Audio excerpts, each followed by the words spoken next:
పల్లె లక్ష్మణ్ గౌడ్. పల్లె లక్ష్మణ్ గౌడ్ అంటే గౌడ హాస్టల్ అంటేనే పల్లె లక్ష్మణ్ గౌడ్. ఈరోజు ఎంతోమంది ఐఏఎస్ ఐపీఎస్లు అయితే ఏంటి, మంచి మంచి ప్రొఫెసర్స్ దగ్గర నుండి ఎంఆర్ఓలు ఎంతో అత్యున్నత స్థానాలను అధిరోహిస్తున్న ఎంతోమంది విద్యార్థులకు స్థావరాన్ని కల్పించే మన గౌడ హాస్టల్ పేరు, గౌడ హాస్టల్ కంటే ముందు గుర్తొచ్చే పేరే పల్లె లక్ష్మణ్ గౌడ్. తన 4 టర్ములు ప్రెసిడెంట్గా చైర్మన్గా చేస్తూ తను తీసుకొచ్చిన సంస్కరణలు ఎన్నో. దాంట్లో నుండి ఒక సంస్కరణ, ఒక మహాద్భుత ఒక ఆలోచనే ఈ ఉప్పల్ బగాయత్లోని మనం భారీ కట్టడం గౌడ హాస్టల్. సో ఈ గౌడ హాస్టల్ నిర్మాణానికి తన వ్యయ ప్రయాసాలు ఏంటి, మొదటి నుండి కూడా అసలు ఈ ఆలోచన ఎట్లొచ్చింది, ఇంత పెద్ద కట్టడాన్ని చేపట్టి ఈ పూర్తి చేయడానికి తను పడ్డ కష్టాలేంది, తను ఎదుర్కొన్న విమర్శలేంది, పూర్తి స్థాయిలో వివరణ తీసుకోవడానికి మనతో పాటు ఇప్పుడు పల్లె లక్ష్మణ్ గౌడ్ గారు ఉన్నారు. వారిని అడిగి ఈ సక్సెస్ వెనకాల ఎన్ని ముళ్ళ పొదలు తను దాటుకుంటూ వచ్చారో తన మాటల్లో కనుక్కునే ప్రయత్నం చేద్దాం. నమస్తే సార్. నమస్కారం అండి, చాలా సంతోషం మీతో కలిసి. యాక్చువల్లీ ఈ హాస్టల్లో నేను చిన్నగా ఉన్నప్పటి సంది నాకు హాస్టల్లో చాలా ఇంపార్టెంట్గా రోల్ సోషల్ వర్క్లో చేయాలని నేను 1975లో మెంబర్షిప్ తీసుకున్న 50 రూపాయలు కట్టి గౌడ హాస్టల్ లైఫ్ మెంబర్గా. ఆ తర్వాత అంచెలుగా నేను కమిటీ మెంబర్గా ఒక 20 ఏళ్ళు ఉన్నాను. ఆ తర్వాత వైస్ ప్రెసిడెంట్గా 2099లో ఉన్నాను. తర్వాత బిల్డింగ్ కన్స్ట్రక్షన్ కానీ బిల్డింగ్ ఒక డెవలప్మెంట్లో కానీ నేను ఒక 45 ఏళ్ల సంది హాస్టల్లో పర్టికులర్గా ఉన్నాను. హాస్టల్లో కూడా హిమాయత్ నగర్ హాస్టల్లో పక్క బస్తీలో ఉన్న వాళ్ళు కబ్జా పెట్టుకోవాలని కూడా చాలా ట్రై చేశారు.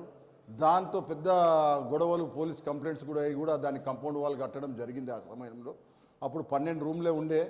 అప్పటి నుంచి నేను హాస్టల్లో ఇన్వాల్వ్మెంట్ ఉన్నా సోషల్ యాక్టివిటీగా. అదేవిధంగా 2005 లోపల నేను ప్రెసిడెంట్గా ఎలక్షన్లో గెలిచి నేను వచ్చాను. అప్పుడు లేడీస్ హాస్టల్ హిమాయత్ నగర్లో లేకుండే. లేడీస్ హాస్టల్ కూడా బయట ఎక్కడో ఉంటుండే. హాస్టల్కి వెళ్ళి 10,000 రూపాయలు నెలకు రెంట్ ఇస్తుండే.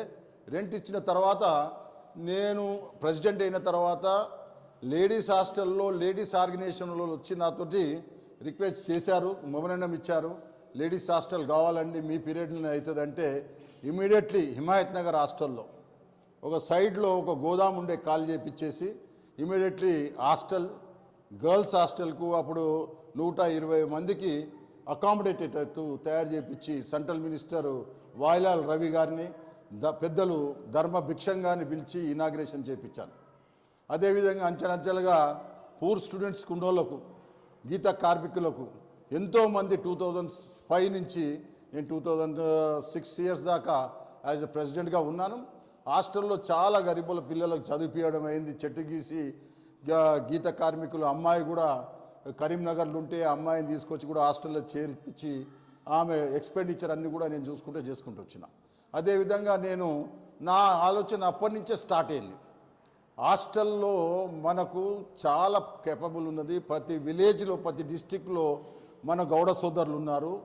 ఇతర ఎట్లా ఏం సంగతి అని ఒక ఆలోచనతోటి హాస్టల్ కట్టాలి, ఎడ్యుకేషన్లో మన పిల్లలను మనం బాగా చదివించుకోవాలి, మంచి ట్రైనింగ్ ఇవ్వాలనే ఉద్దేశంతో నేను హాస్టల్ గురించి అప్పటి నుంచి కూడా ట్రై చేశాను. ఈసారి కూడా లాస్ట్ టైం 2016లో నేను ఫస్ట్గా ఎలక్ట్ అయ్యాను. ఆ తర్వాత ల్యాండ్ గురించి ప్రైవేట్ ల్యాండ్ చూసాము, చాలా డిఫరెంట్ రేట్స్ ఉండే.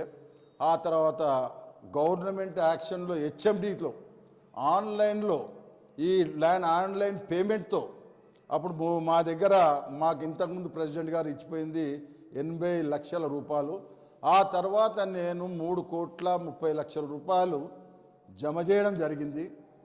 సోర్సెస్లో, డొనేషన్స్తో, రెంటల్తో డొనేషన్ చేసి ఈ ఉప్పల్ బగాయత్కు నేను యాక్షన్ సిస్టంలో పాడడం, ఆన్లైన్ సిస్టంలో. అయితే ఏమైందంటే మా దగ్గర ఉన్నది అమౌంట్ 3,30,00,000, కానీ ఈ యాక్షన్లో పోగానే విత్ రిజిస్ట్రేషన్ 6,22,00,000 రూపాయలు అవుతున్నాయి. అబ్బా ఇంకా డిఫరెన్స్ మనకు ఇంకా 3 కోట్లు కావాలని దాని విషయంలో ఆంధ్ర బ్యాంకు లోన్కు పోయాను. బ్యాంకు లోన్ పోతే అప్పుడు ల్యాండ్ మన చేతిలో యాక్షన్లో మనం పాడాము, మనకి ఇంకా రిజిస్ట్రేషన్ కాలేదు. కానప్పుడు ఇంకా 3 లక్షలు కట్టి మనం రిజిస్ట్రేషన్ చేయించుకోవాలి. చేయించుకున్న టైంలో ఏమైందంటే బ్యాంకును అప్రోచ్ అయ్యాము. బ్యాంకు 4,80,00,000 రూపాయలు శాంక్షన్ చేసింది. శాంక్షన్ చేస్తే అందులో మనం తీసుకున్నది 2,90,00,000 తీసుకొని రిజిస్టర్ చేయించాం. రిజిస్టర్ చేయించి డొనేషన్కి పోయాం. మొత్తం 3.5 కోట్ల దాకా డొనేషన్స్ వచ్చాయి. ఈ బిల్డింగ్ ఇవాళ నిలబెట్టిందంటే డోనర్స్, వెల్ విషర్స్, గౌడ సోదరులందరూ మాట మీద ఇచ్చి ఇవాళ నిలబెట్టింది. ఇది మన పరిస్థితుల్లో ఒకటేసారి ఈ కమిటీ కొన్నాము, బిల్డింగ్ కట్టాము 5 అంతస్తులు బ్రహ్మాండంగా. ఇప్పుడు ఇది మంచి హాస్టల్.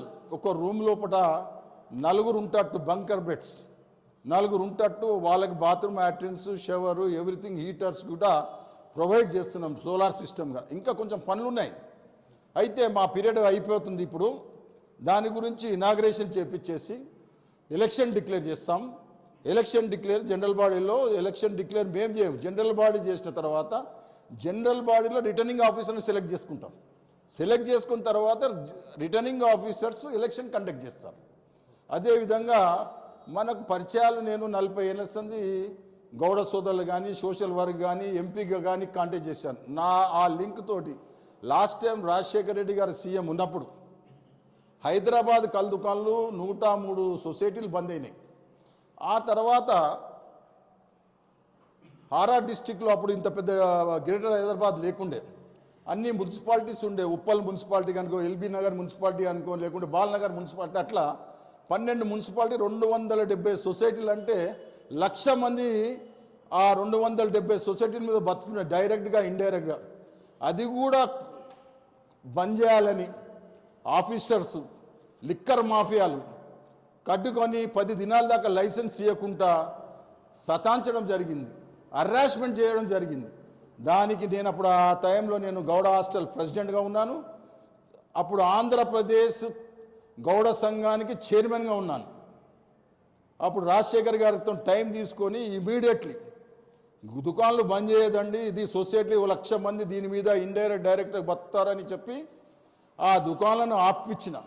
ఇవాళ 1,00,000 మంది అనేది వాళ్ళు కూడా ఇవాళ బ్రహ్మాండంగా అప్పటి నుంచి దుకాణాలు బంద్ చేయకుండా రిప్రజెంట్ చేసేసి క్యాంప్ ఆఫీస్లో పోయి ముట్టడించి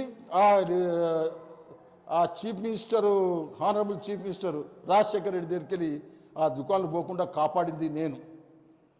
అదేవిధంగా నాకు కులం మీద అభిమానం ఉన్నది, జనరల్ పబ్లిక్ కూడా అభిమానం ఉంది.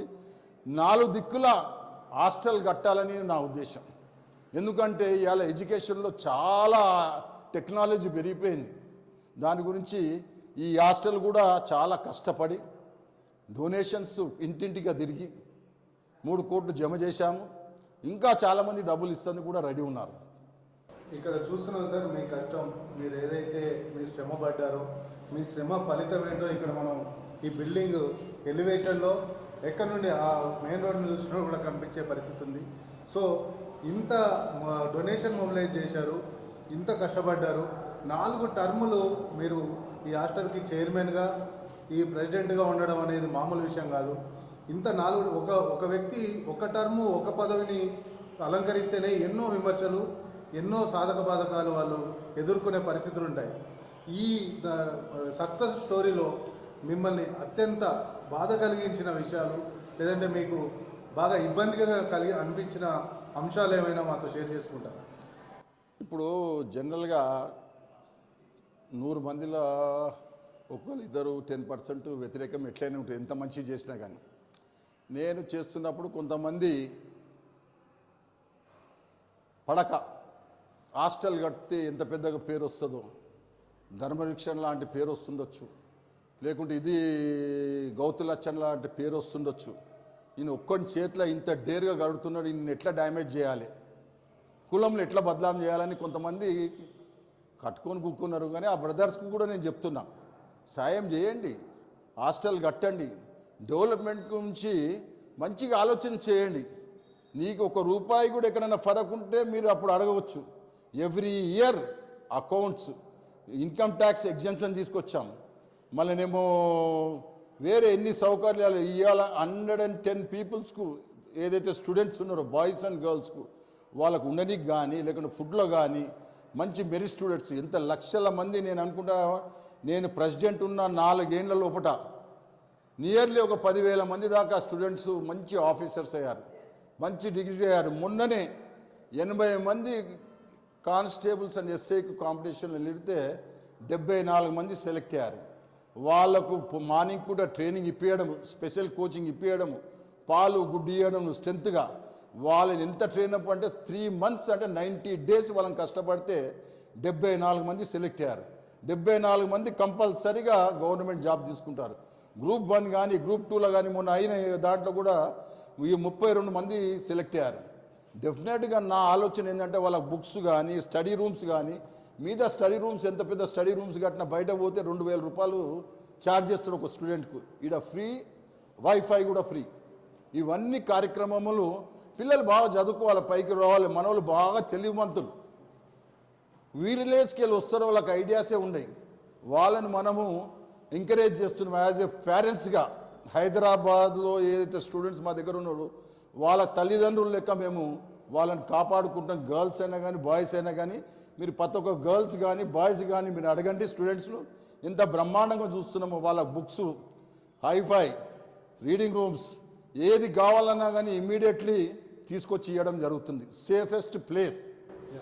ఏదైతే గౌడ హాస్టల్కి సంబంధించి మీరు చేసిన కృషి కావచ్చు, సంస్కరణలు కావచ్చు, ఈ డెవలప్మెంట్ యాక్టివిటీలో భాగంగా ఇట్లా దూసుకుపోతూనే ఓ పక్కన ఏదైతే రాష్ట్ర వ్యాప్తంగా గౌడ సంఘాలకు మీరు చాలా అత్యంత సన్నిహితంగా, ఏ రాష్ట్రంలో ఏ మారుమూల గ్రామంలో కూడా మీ పేరు చెప్తే గుర్తుపట్టని వ్యక్తి ఉండరు. ఈ సక్సెస్ ఎలా సాధించగలిగారు మీ విజయరాశి? నేను ఆంధ్రప్రదేశ్ ఉన్నప్పుడు ఆంధ్రప్రదేశ్ గౌడ సంఘానికి కె కృష్ణమూర్తి గారు ప్రెసిడెంట్ ఉండే, బాలగౌడ్ గారు ఉండే, ధర్మభిక్షం గారు అడ్వైజర్గా ఉండే. ఆ టైంలో నేను కూడా తెలంగాణకి వెళ్ళి చైర్మన్గా ఆంధ్రప్రదేశ్ గౌడ సంఘం ఉన్నప్పుడు తెలంగాణకు నేనుంటి, నాగేశ్వరరావు అని ఆంధ్రాకి వెళ్ళి ఉండే. ఇవాళ వాళ్ళ సన్ ఎంపీ భరత్ గౌడ్ గారు రాజమండ్రికి వెళ్ళి ఎంపీ. వాళ్ళ ఫాదరు మేము కలిసి బాగా విలేజ్ టు విలేజ్ తిరిగాము. కష్టాలు ఏమున్నాయో చూసాము. ఇదే కష్టాలు 1992లో ఎన్ జనార్దన్ రెడ్డి చీఫ్ మినిస్టర్ ఉన్నప్పుడు ఒక బహిరంగ సభ పెట్టాం నిజాం కాలేజ్ గ్రౌండ్లో. బహిరంగ సభ పెట్టి కర్ణాటకలో బంగారప్ప చీఫ్ మినిస్టర్ ఉండే గౌడ్, అతన్ని పిలిచాము. పెద్ద ఎత్తున 1,00,000 మందితో మీటింగ్ పెట్టి మా డిమాండ్స్ మేము కోరాము జనార్దన్ రెడ్డి గారికి, ఆ గవర్నమెంట్ను. అప్పుడు గీత కార్పొరేషన్ అనేది అప్పుడు స్టార్ట్ చేశారు. మా డిమాండ్ వల్ల ఇవాళ గౌరవంగా చెప్పుకోగలుగుతాం. ఇవాళ కార్పొరేషన్ వచ్చిందంటే ఆ దినం మీటింగ్ పెట్టి 1,00,000 మందితో మీటింగ్ పెట్టి కార్పొరేషన్ ఇవాళ తయారైంది. Toddy cooperation society. ఫస్ట్ చైర్మన్గా మాచల్ల జగన్నాథం గారు దానికి చైర్మన్గా ఉండి, ఎక్స్ఎమ్మెల్యే గారు వరంగల్ మాచల్ల జగన్నాథం గారు ఉండే. అంచెలంచెలుగా ఏ సమస్య వచ్చినా కానీ గవర్నమెంట్ దగ్గర తీసుకుపోవాలి. ఈ సమస్యలు ఆంధ్రప్రదేశ్ ఉన్నప్పుడు కానీ, ఆంధ్రప్రదేశ్ ఉన్నప్పుడు సొసైటీలో కూడా చంద్రబాబు గవర్నమెంట్లో 25% రెంటల్ పెంచుతా అన్నారు. దానికి ఎజిటేషన్ చేసి 10%గా చేయించాం. 25% రెంటల్ ఉండగా 10% పెంచాలి. దానికంటే ఇది సొసైటీ, ప్రతి ఒక్కరు బతుకుతారు, దీన్ని రెంటలే ఉండొద్దు, రెంటలే తీసేయాలంటే అప్పుడు 10% పెట్టారు. ఆ తర్వాత ఏదైతే టీఆర్ఎస్ గవర్నమెంట్ ఇవాళ బీఆర్ఎస్ గవర్నమెంట్ ఉందో 2014లో మేనిఫెస్టోలో పెట్టించాం. రాగానే సిటీ షాపులు ఇమీడియట్లీ ఓపెన్ చేపిస్తామని వాళ్ళకి రిక్వెస్ట్ చేస్తే ఆనరబుల్ చీఫ్ మినిస్టర్ గారు పెద్దలు కేటీఆర్ గారు, కేసీఆర్ గారిని కలిసి మేము అప్పుడు పద్మారావు గారు ఉండే కలిసి చెప్పడం జరిగింది. అప్పుడు ఇమీడియట్లీ ఫస్ట్ క్యాబినెట్ మీటింగ్లో ఈ హైదరాబాద్ దుకాన్లు తెరిపేయడం జరిగింది. ఆ 10 ఏళ్ల లోపల నియర్లీ 42 మంది చనిపోయారు గీత కార్మికులు. ఈ కులంతో బతికిన వాళ్ళు ఎంత ధర్నాలు చేసినాం, ఎంత చెప్పినా కానీ దుకాణాలు తెరవలేదు అప్పుడు. ఆ తర్వాత ఏదైతే గవర్నమెంట్ వచ్చిందో బీఆర్ఎస్ గవర్నమెంట్, వాళ్ళు రాగానే ఇమీడియట్లీ హైదరాబాద్ సొసైటీలు తెరిచారు. ఇంకొక గ్రేట్ థింగ్ చేసిన నేను ధన్యవాదాలు చెప్తా ఈ గవర్నమెంట్కు, సీఎం గారికి స్పెషల్లీ, కేటీఆర్ గారి కానీ, పద్మారావు గారికి, శ్రీనివాస్ గౌడ్ గారి కానీ.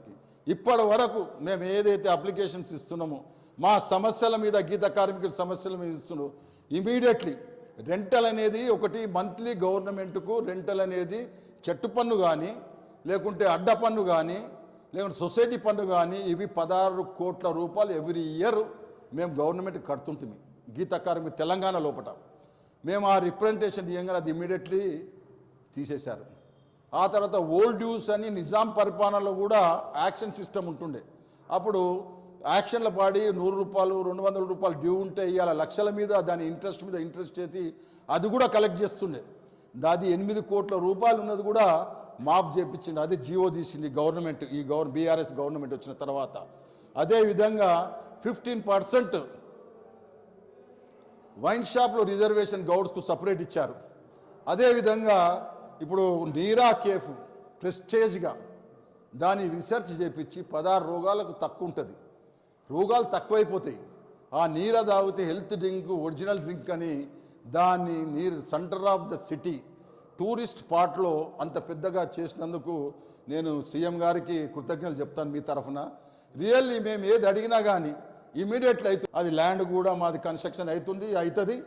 దాన్ని కూడా బ్రహ్మాండంగా ఈ హాస్టల్ కూడా కట్టినామంటే ఇవాళ మా గౌడ్స్ మంచిగా ఉండేపటికనే వాళ్ళందరూ పైసలు ఇచ్చారు, మేము కడుతున్నాం. యా, ఏదైతే మీరు దాదాపుగా 30 సంవత్సరాల సేవ ఈ గౌడ హాస్టల్ 4 టర్ములు మీరు చైర్మన్గా చేశారు.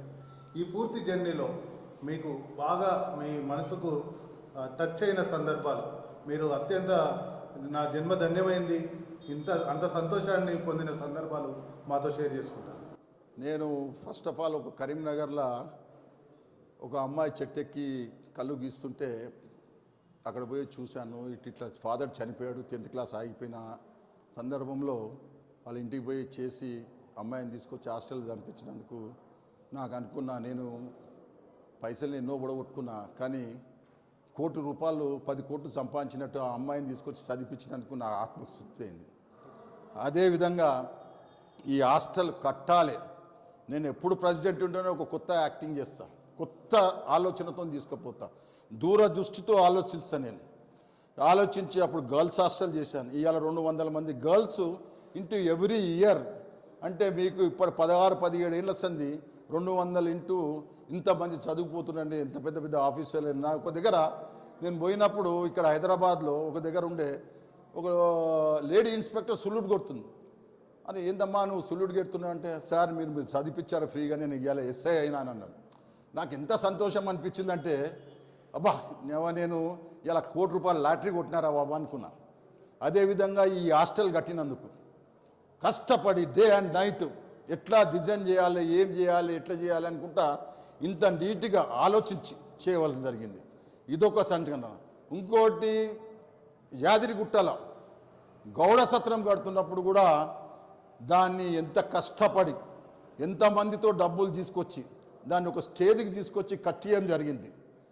దాది కూడా నాకు చాలా సంతోషంగా ఉన్నది.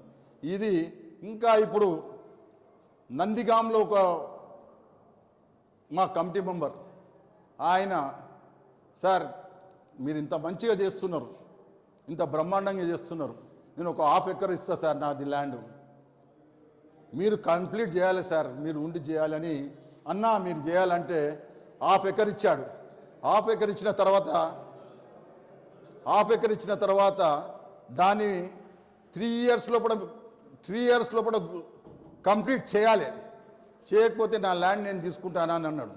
అంటే దాన్ని మొన్ననే జనవరికి 30కి అయిపోతుంటే 26 జనవరి నాడు పోయి భూమి పూజ చేసి ఇవాళ దాని పర్మిషన్ తీసుకొని కన్స్ట్రక్షన్ ఇవాళ అక్కడ పోయి ఆ ల్యాండ్ వాల్యూ అడిగాను. మనం అడిగితే ఎకరానికి 8 కోట్లు ఉంది అన్నాడు.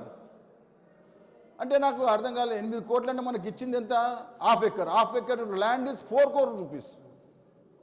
అరే చాలా సంతోషం అనిపించింది. అదేవిధంగా శంషాబాద్లో 2000 గజాలు ఇస్తాను ఒక మనిషి చెప్పి ఈ సోషల్ మీడియాలో చిల్లరగా రావడంలో అన్న నేను ఆలోచించి చెప్తా అన్నాను. రిజిస్ట్రేషన్ చేయరా బాబు, గిఫ్ట్ డీడ్ అంటే నేను ఆలోచించి చేస్తా అని చెప్పడం. అంటే మన దాంట్లోనే కొంచెం డిస్టర్బెన్స్ చేయడానికి చాలామంది ఉన్నారు. కానీ నాకు ఈ ఇన్సిడెంట్లు లక్ష్మీనారాయణది కానీ, ఉప్పల్ బగాయది కానీ, యాదిరిగుట్ట సత్రం కట్టేది కానీ నాకు చాలా సంతోషం. అదేవిధంగా ఒక గీత కార్మికుడు అమ్మాయి 12 ఏళ్ళ అమ్మాయి చెట్టెక్కి కళ్ళు తీస్తుంటే ఎంత బాధ అనిపించిందంటే, అరే వా, మేము ఇంత పెద్ద లీడర్ హైదరాబాద్ నుండి ఎందుకయ్యా, మనం ఇట్లా వాళ్ళకి సేవ చేయాలనే గుణంతో ఇంతకుముందు హెడ్ మాస్టర్స్ డిస్ట్రిక్ట్కి వెళ్ళి చెప్తుండే నాకు ఏమని, అరే భయ్ మీ పిల్లాడు బాగా చదువుతాడు, 95% వస్తుంది, మీ గౌడ పిల్లగాడు ఉన్నాడంటే ఫోన్ చెప్తే ఇమీడియట్లీ నువ్వు లెటర్ రాసి పంపించమంట. హాస్టల్కి వెళ్ళి కాకుంటే, లేకుంటే నేనన్నా కానీ, లేకుంటే మా సొసైటీ మెంబర్స్ తోటి కానీ అని డబ్బులు ఇప్పించి వాళ్ళని చదివిస్తుంటాం. అదేవిధంగా ఈ హాస్టల్ కట్టడానికి కూడా చాలామంది పెద్దలు 20 లక్షల రూపాయలు సన్ సిటీ నారాయణ గారు ఇచ్చారు. ఆ తర్వాత ఓల్డ్ స్టూడెంట్స్ అంతా కలిసి ఓ 50 లక్షలు ఇచ్చారు. అదేవిధంగా అశోక్ గౌడ్ గారు అంటే 10 లక్షలు ఇచ్చారు. నేను ఒక 8 లక్షల రూపాయలు మేము ఇచ్చినాం. అదేవిధంగా 5 లక్షలు, 6 లక్షలు, 9 లక్షలు అట్లా అందరు ఇచ్చుకుంటూ వచ్చి ఇవాళ ఈ హాస్టల్ ఇంత నిలబడదు. ఇవాళ కూడా ఒక మీటింగ్ పెడితే ₹1 కోటి ఇస్తందుకు, 2 కోట్లు ఇస్తందుకు కూడా నమ్మకంతో ఇయ్యనికి రెడీ ఉన్నారు జనం. అది చాలా అది తృప్తి జరుగుతుంది మాకు, నా పర్సనల్గా అయితే.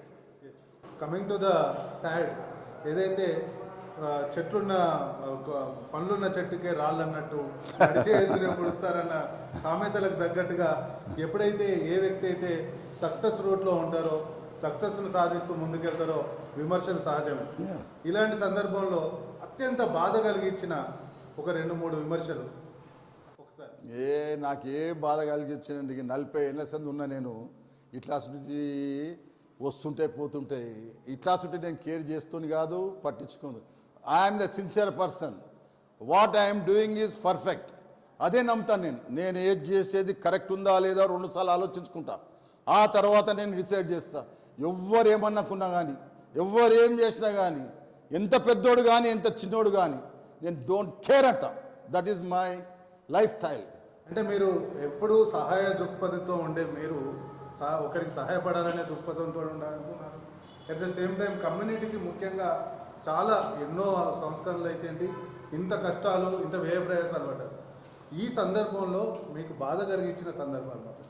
బాధ వస్తుందండి, చిన్న చిన్న బాధలు వస్తుంటాయి. అది దాన్ని నేనంతా పర్టికులర్ అనేది ఏం చెప్పలేను.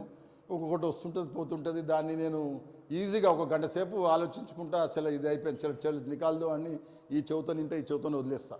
ఇక ఏ చిన్న చిన్న ఇష్యూస్ నేను చెప్పదలుచుకోలేదు.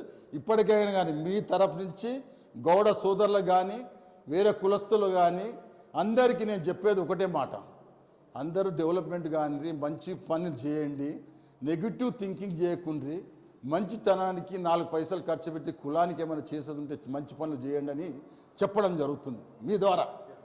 Thank you sir. సో అది పల్లె లక్ష్మణ్ గారి యొక్క గొప్పతనం, తన సేవా నిరది. ఎందుకంటే ఆయన సంతోషాన్ని ఇచ్చిన 4 సందర్భాలు చెప్పమంటే ఎంతో నిజంగా మనసుకు టచ్ అయ్యే సందర్భాలు షేర్ చేసి, బాధను కలిగించే ఒక విషయాన్ని ప్రస్తావించమంటే సున్నితంగా తిరస్కరించి, నెగిటివ్ని ఎప్పుడు మనం క్యారీ చేయొద్దు, అది సక్సెస్కి ప్రథమ మార్గం అని మనకు చెప్పకనే చెప్పారు. అది పల్లె లక్ష్మణ్ గౌడ్ గారి యొక్క విజయ రహస్యం అని మనం అనుకోవచ్చు. Thank you sir, thank you so much. Thank you, నమస్కారం అండి, థ్యాంక్ యూ వెరీ మచ్.